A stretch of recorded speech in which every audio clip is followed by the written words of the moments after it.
Okay, so here comes the most tricky part of this proof. So, let's suppose our function, our f of z that we're trying to integrate, is differentiable. So, the limit as h approaches 0 of f of z plus h minus f of z divided by h is equal to some f prime of z. Okay, so we could, let's say we want to calculate what the derivative of the function is at z star, at this point which all our rectangles are converging to. So that would simply be limit as h approaches 0 of f of z star plus h minus f of z star divided by h. And that would equal f prime of z star. Okay, so what's the meaning of this limit? We could rewrite this as something else, by the way. We could rewrite this as limit as z approaches z star of f of z minus f of z star divided by z minus z star. Is that right? Yes, z minus z star, and that's equal to f prime of z star. Okay, so what does this really mean? It means, what does it mean for this quotient? This is defined, this is well defined. All this says is, we have this point, z star.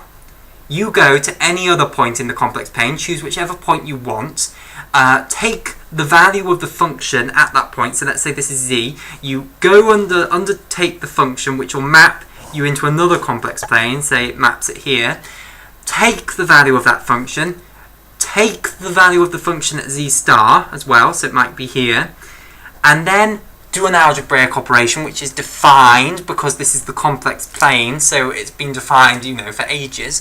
So you can take the value here, you can subtract it from here, that's just all algebra, and you can then multiply it by the multiplicative inverse of z minus z star, which is this complex number, take away this complex number, which is that there.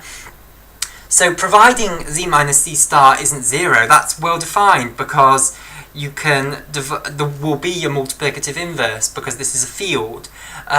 So we'll make that condition that z is not equal to z star because you can't do it when z is equal to z star. Okay, so that's what that thing there means.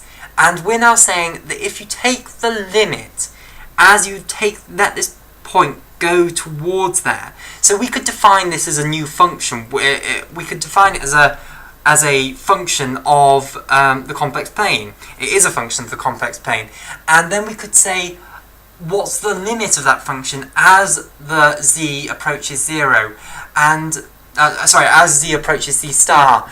And of course, it doesn't have an actual value at z star, but it might have a limit, and that's what this thing is. Okay.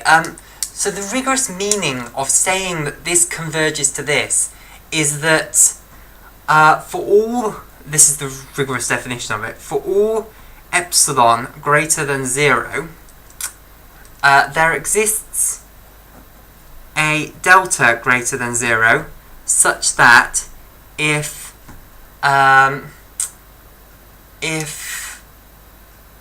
z minus z star is less than delta, then the modulus of f of z minus f of z star over z minus z star minus f prime of z star, the modulus of that is less than epsilon over times z minus z star. Wait, no, what have I done? No, less than epsilon. Okay, I'm going to pause this video here because I think my camera's going to break if I don't.